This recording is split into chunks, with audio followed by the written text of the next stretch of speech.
Good evening. The European Council is very important and complex in an international phase that you know is particular. Many issues have been discussed. I will focus on the three main ones. Clearly, the crisis in the Middle East.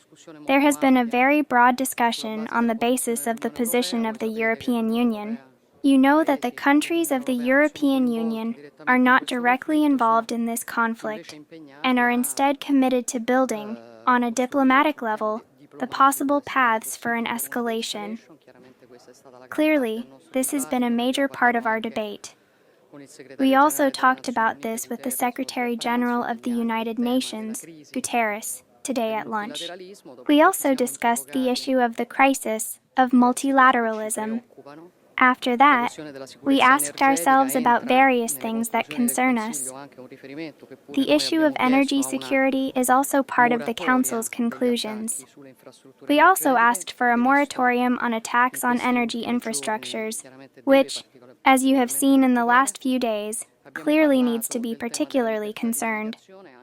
We also talked about the issue of freedom of navigation, also in reference to what was written in a statement with some other European partners today, where clearly, on the one hand, Iran calls for guaranteeing freedom and security in navigation, and, on the other hand, it offers the availability, when there will be the conditions, to give a hand.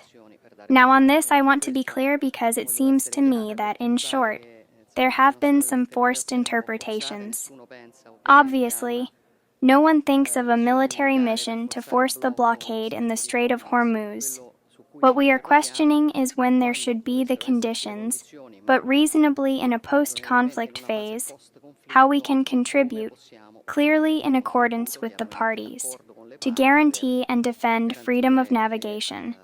After that, there is obviously a possible impact of the crisis also on the migratory front, the subject of this morning's meeting of the like-minded table, which then, through a Danish-Italian proposal, proposed to insert in the conclusions a very clear reference to the fact that Europe, even learning from the crisis of 2015, should today, instead, prevent a possible migratory crisis, reinforcing even more the defense of its external borders. So, another initiative on which there has been an important Italian contribution.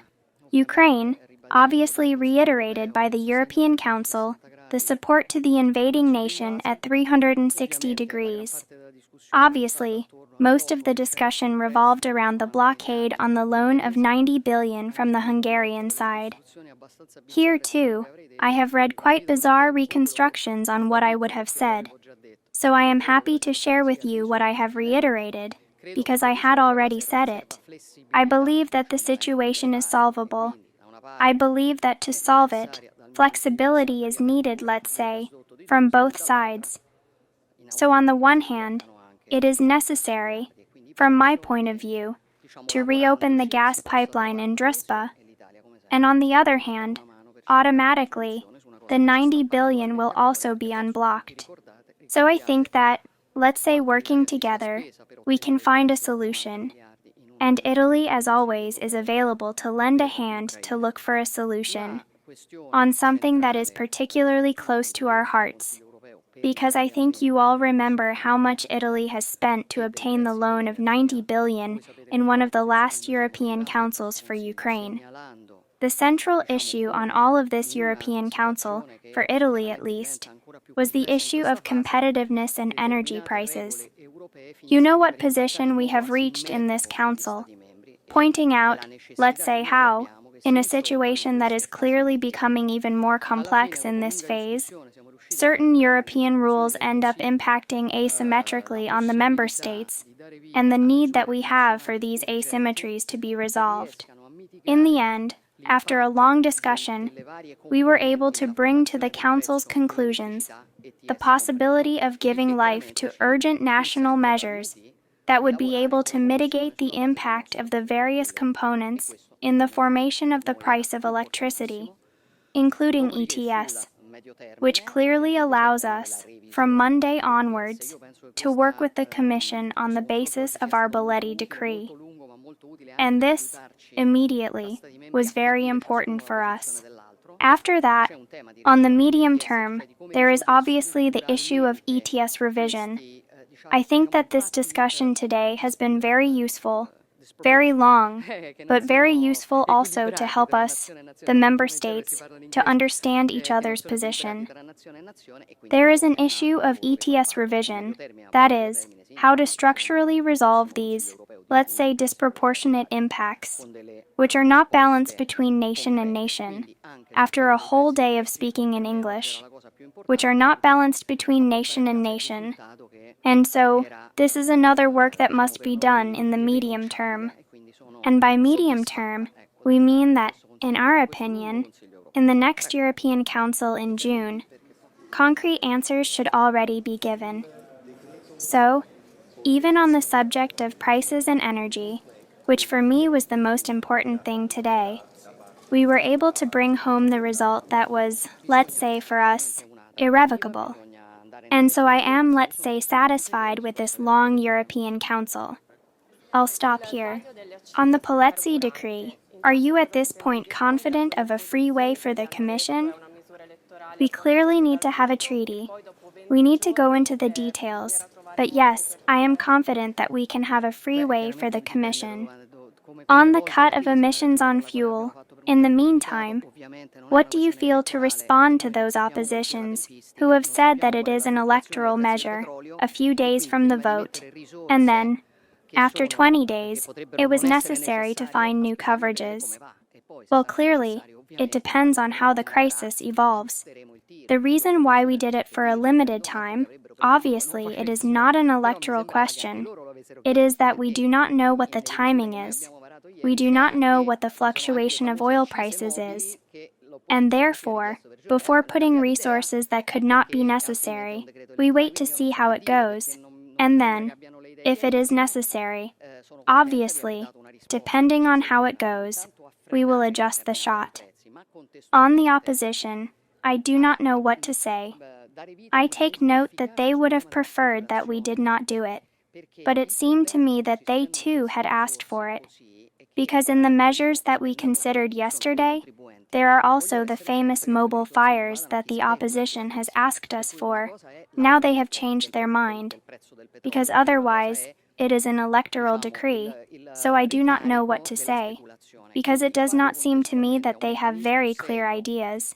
I am happy to have given an answer that we needed, first of all to slow down the inflation of prices, but also, contextually, to bring to life an effective mechanism on the subject of speculation.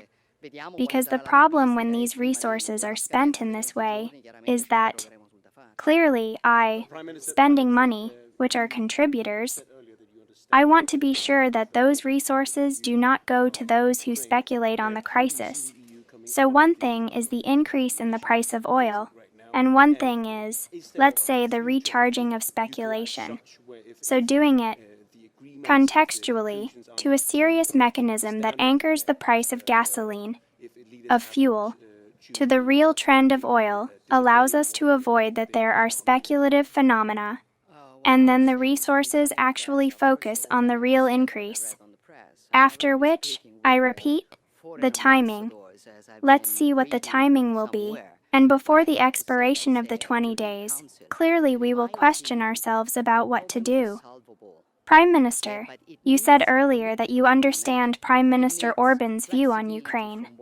How do you see the EU coming out of the issue that we are facing right now? And is there a future of the EU as such, where if the conclusions are not standing, if leaders afterwards choose to completely disobey what they have agreed on earlier? Prime Minister, calm down. Will you ask for Del Mastro's resignation, or will the opposition ask for it? Yes, the opposition also ask for mine.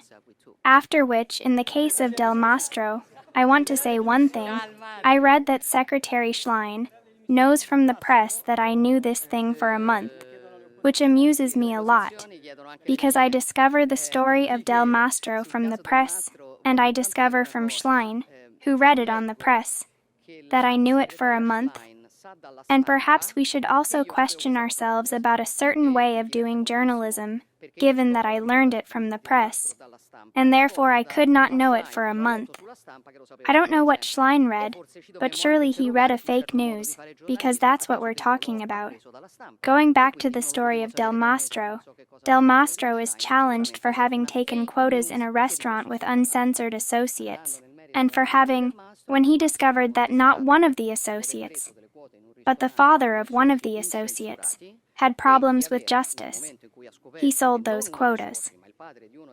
What we can say to the Undersecretary of Del Mastro, who perhaps should have been more careful, but from this to point out, let's say, a contiguity between the Undersecretary of Del Mastro, who is a man who is subordinate to his work against organized crime with criminal environments. Frankly, I don't care. Should he resign for this? Thank you, goodbye.